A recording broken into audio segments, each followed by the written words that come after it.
In today's video, I'm going to teach you how to create a fillable PDF form. This process is incredibly useful for various purposes, whether you're creating a survey, an application form, or a simple feedback form.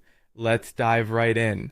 We're going to start by creating the base of our form using either Microsoft Word or Google Docs. First, open up Word or Docs on your computer. Begin typing out the fields you want in your form. These could include common sections such as name, email, and comments.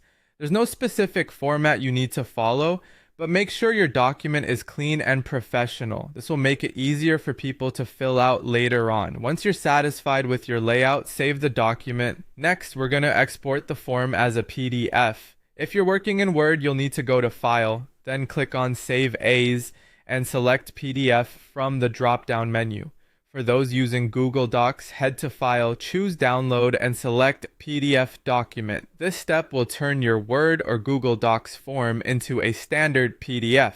Keep in mind that at this stage, the PDF is not yet fillable. Now, if you're looking for a free method to make your PDF interactive, Google Drive is a great option.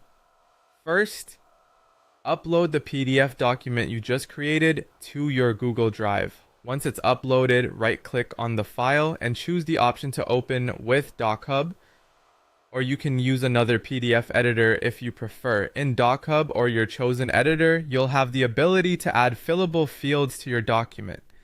Simply click where you want to add a field and specify the type of field, like text boxes for names or emails.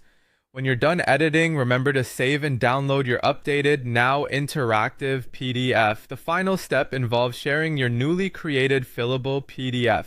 You have several options here. You can send it directly via email, upload it to your website, or use another file sharing service that suits your needs. When users receive the PDF, they'll be able to type directly into the fields and save or print their responses. That wraps up our tutorial on creating a fillable PDF form. With just a few straightforward steps, you've transformed a simple document into an interactive form that can collect information easily and efficiently. Thank you for watching, and I hope you found this guide helpful. Feel free to leave any questions or comments in the section below, and don't forget to subscribe for more how-tos and tips.